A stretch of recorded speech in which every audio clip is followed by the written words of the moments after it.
The diner went silent the moment the bikes roared up. The ground seemed to tremble, coffee cups rattled on the tables, and every soul inside froze mid-bite. When the door swung open, the air filled with the scent of leather, engine oil, and intimidation. The iron serpents had arrived. They were the kind of men you didn't look at too long. Broad shoulders covered in tattoos, heavy boots that thudded like thunder, and faces carved with the hardness of life on the road. Behind the counter, the waitress, a young woman with tired eyes and trembling hands, tried her best to smile.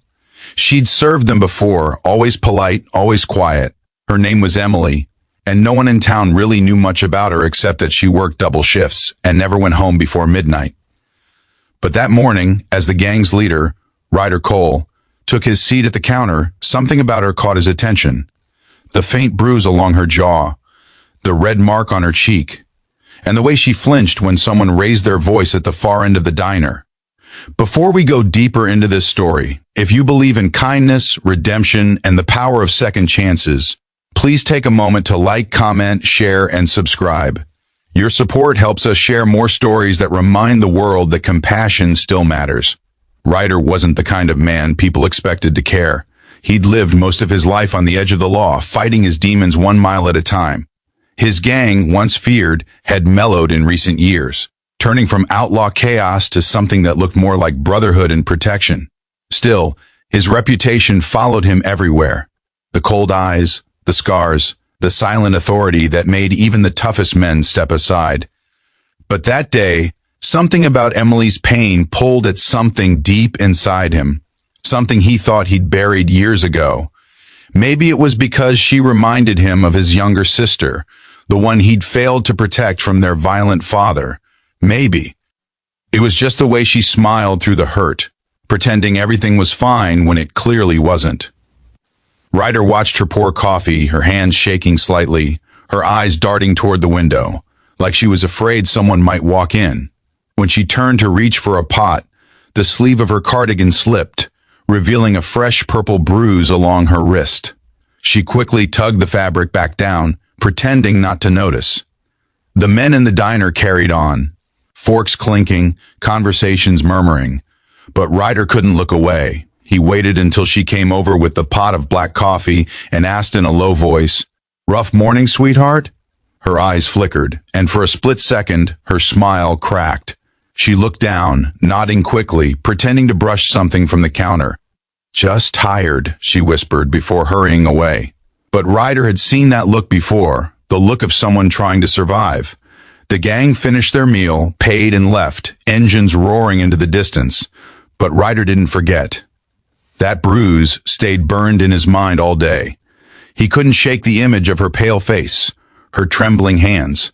By nightfall, he found himself riding back toward the diner. Alone this time. The neon sign flickered as he pulled up. The place was closed, but through the window he saw her inside, cleaning tables. When she noticed him, her eyes widened, fear flashing across her face before she realized who it was. He gestured gently, asking her to come to the door. She hesitated, then stepped out into the cold evening air. He didn't ask questions right away. He just said, "You okay?" For a moment she nodded again, the same reflexive lie, but then something in her broke. Tears welled up in her eyes as she shook her head. Ryder didn't move closer. He just listened.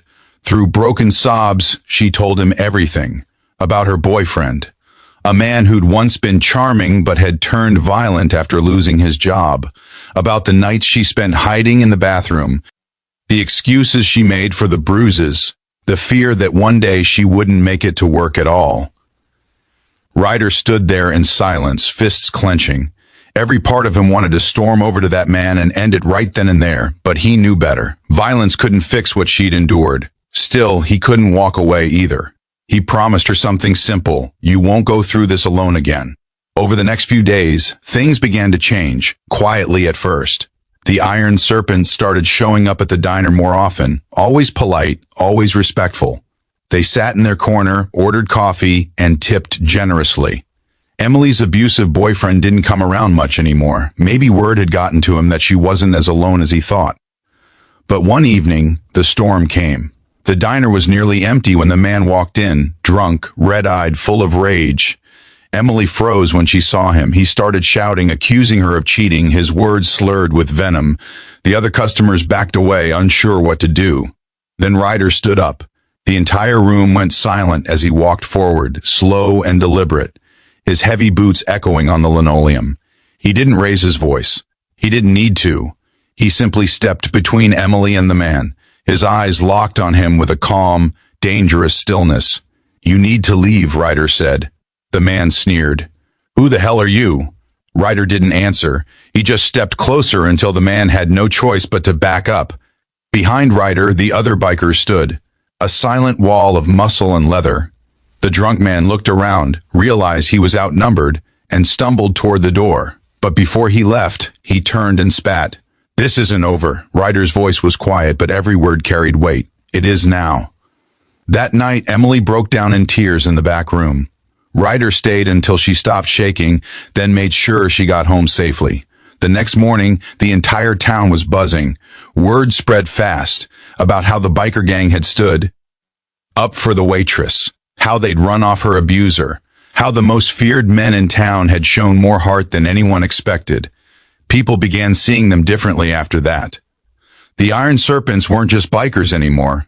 They were protectors. They started organizing charity rides, raising money for local shelters, helping anyone who needed a second chance. And at the center of it all was Emily, her quiet strength inspiring them in ways she didn't even realize. As weeks turned into months, the bruises faded, replaced by a new kind of light in her eyes. She began laughing again, baking pies for the gang on weekends, helping them with community events. The diner became a place of warmth and safety, a symbol of what kindness could do when it was backed by courage. Ryder never talked much about that night, but everyone knew it had changed him too. He'd carried guilt for years, for his sister, for his past, for the life he'd led. But helping Emily gave him something he hadn't felt in a long time: redemption. One rainy evening, long after closing time, Emily walked up to him as he sat at the counter, staring out the window at the rain. She thanked him, not just for protecting her, but for believing in her when no one else did. Ryder didn't say much. He just smiled faintly and said, "You did the hard part. You kept going." The story of the biker and the waitress became something of a local legend. Parents told their kids about it. Newspapers wrote about how a gang once feared for their past crimes had become heroes in their small town. Even the sheriff, who used to watch Ryder's every move, shook his hand one afternoon and said, "Guess people can change after all." And maybe that's what the story was really about, change. About how kindness doesn't always come in soft voices or gentle hands. Sometimes it comes wearing leather, with scars, and a heart that's learned the hard way what it means to care. Emily eventually moved into a small apartment of her own. She kept working at the diner, and every time she heard the rumble of motorcycles outside, she smiled, not in fear, but in gratitude. Ryder still stopped by from time to time, never staying long, always making sure she was okay. He didn't need thanks. Seeing her free, happy, and alive was enough. The town that once judged him began to see him as something else. Not a criminal, not a gang leader, but a man who had found a purpose beyond the road.